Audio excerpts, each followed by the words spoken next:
अताउल्लाह तारिर साहब, आज मरियम औरंगजेब साहिबा ने पूरी एक प्रेस कॉन्फ्रेंस की इस सारे मामले के ऊपर, बार बार रसीदें मांगी। ये हकीकत है, अहमद नूरानी साहब की भी ये खबर सामने आई है जिसमें उन्होंने कहा कि जिस टाइम की ये बात की जा रही है, ये बेसिकली अप्रैल 2019 की बात की जा रही है, और उनकी स्टोरी के मुताबिक फरा गुजर या फरा गोगी, मुझे अब सही तरह ये भी नहीं पता कि उनका एग्जैक्ट नाम बनता क्या है, कि वो उस वक्त अप्रैल 2019 के अंदर दुबई में नहीं थी। वो मुत्तहिदा अरब अमारात ज़रूर गई थी, लेकिन उनकी ट्रांजिट फ्लाइट थी और उसके बाद वो आगे अमेरिका निकल गई थी। तो इस वजह से उमर फारूक की स्टोरी के अंदर एक झोल नजर आता है। और आप तो हुकूमत में, अगर ऐसी कोई बातें हैं तो डॉक्यूमेंट्री प्रूफ के साथ आप इसको डिनाई कर सकते हैं इस चीज़ को। तारिर साहब जी, बहुत शुक्रिया जी। पहली बात तो ये है कि कतई नज़र इस बात से कि इसमें कितनी इलीगैलिटीज़ और कितनी बड़ी चोरी की गई है, उसको आप साइड पे रख दें। मुझे तो ये समझ नहीं आती कि खुलफाए राशिदीन की मिसालें देने वाले, रियासत मदीना के दावेदार, सऊदी वली अहद की तोहफे में दी हुई खाना काबा के डिज़ाइन वाली घड़ी को मार्केट में क्यों बेचेंगे? यानी हमें मिसालें सुनाते हैं कि जी वो खान साहब के कपड़े फटे होते हैं, वो कुत्ते की आंखों में आंसू आ गए देख के जब उसने देखा कि खान साहब के कपड़े फटे हुए हैं, उनके पास घर चलाने के पैसे नहीं होते, और यहाँ पे अरबों रुपए के स्कैंडल्स हैं। ये तो एक घड़ी है ना, इस पे भी मैं बात करता हूं। कई विजिट्स ऐसे हैं कि जिनके ऊपर खान साहब ने घड़ी डिक्लेयर ही नहीं की हुई। कई विजिट ऐसे हैं कि फवाद चौधरी को तोहफा मिल रहा है, फॉरेन सेक्रेटरी को तोहफा मिल रहा है, वजीर आजम हेड ऑफ डेलीगेशन को तोहफा ही नहीं मिल रहा। या तो बाहर के ममालिक वालों ने कहा कि इतना गया गुजरा है कि इसको कुछ देंगे ये बेच देगा, या फिर आपने वो डिक्लेयर नहीं किया हुआ। बहुत सारी चीजें छुपाई गई हैं, मगर फरा गोगी का दुबई में होने के सबूत मौजूद हैं। टिकट खरीदी गई अमेरिका की, दुबई में ट्रांजिट को एक्सटेंड किया गया, ये दुबई एयरपोर्ट से बाहर गई हैं, इन्होंने वहां पे 3-4 रोज क्याम किया है और उसके बाद ये अमेरिका रवाना हुई है। ये सारा डेटा कंपाइल हो चुका मौजूद है। मगर मैं इस पे एक कानूनी पहलू भी है, सियासत वाला पहलू अपनी जगह पे। इमरान खान साहब का तोशा खाना का केस इलेक्शन कमीशन में चल रहा था, और अतर काजमी साहब माशाल्लाह बड़े अच्छे जर्नलिस्ट हैं, एक वसी तजर्बा रखते हैं। खान साहब के वकील अली जफर से कई बार पूछा गया कि खुदा का वास्ता है वो अकाउंट बता दें जिसके अंदर पैसे जमा कराए गए हैं तोशे खाने के तहफ बेच के।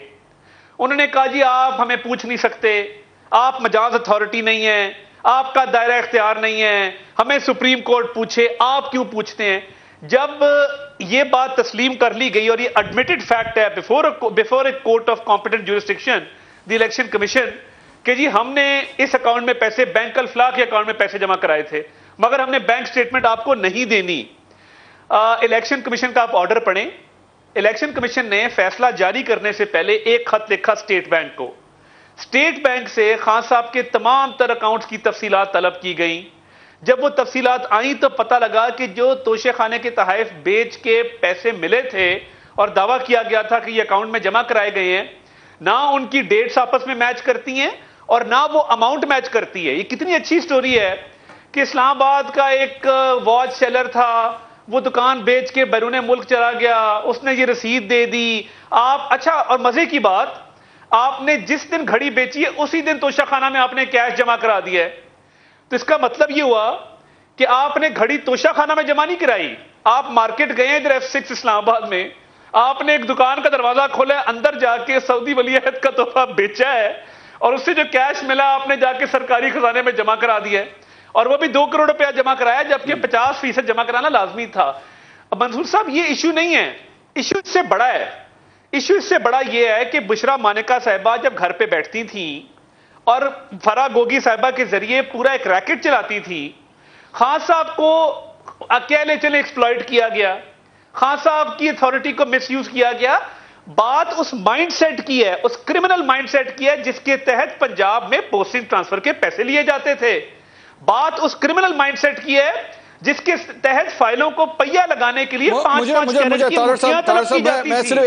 सवाल तार साहब, ये जो पॉइंट है ना, ये थोड़ी देर पहले जो अभी डिस्कस हुआ है और ये फैक्ट फोकस ने जो दिया, ये बेसिकली ताहिर इमरान साहब की ये बेसिकली खबर है। आप इसके ऊपर ये कह रहे हैं कि नहीं वो दुबई रुकी हैं और दुबई में उन्होंने 3 दिन स्टे किया है, ऐसा ही है? This is what you are claiming? जी ऐसा ही है, ऐसा ही है। और इसका प्रूफ है आपके पास? और मेरे पास इसके अलावा भी एक और खबर है। वो खबर ये है کہ یہ پرائیویٹ جیٹ بھی اس سارے ٹرانزیکشن میں کہیں نہ کہیں استعمال ہوا ہے، وہ بھی ہم تحقیقات کر رہے ہیں، کیونکہ یہ ملٹیپل لوگ آتے جاتے تھے۔ کئی دفعہ یہ ہوتا تھا کہ فرح خود ٹریول کرتی تھی کمرشل جیٹ پہ، اور یہاں سے پرائیویٹ جیٹ پہ ان کے باقی لوگ ٹریول کرتے تھے کہیں اور وہ پرائیویٹ جیٹ بہت دیر استعمال میں لایا گیا ہے۔ میں تو یہ ساری چیزیں اور اس کے ثبوت بھی سامنے ہم لے آئیں گے۔ پوائنٹ میرا اور ہے، یہ بالکل اس پہ بات بھی کر لیں گے، اس کے ثبوت بھی سامنے لے آئیں گے۔ میرا پوائنٹ یہ ہے کہ وہ کرمنل مائنڈ سیٹ ہے کہ جو بنی گالا کے اس گھر میں پریولنٹ تھا، جس کے تحت یہ چیزیں طلب کی جاتی تھی، جس کے تحت پوسٹنگ ٹرانسفر کی جاتی تھی، جس کے تحت خاور مانیکا کے احکامات سے انکار پہ وہ ڈی پی او گوندل، آپ کو یاد ہوگا، اس کا تبادلہ کیا گیا تھا، 6 آئی جی تبدیل کیے گئے تھے۔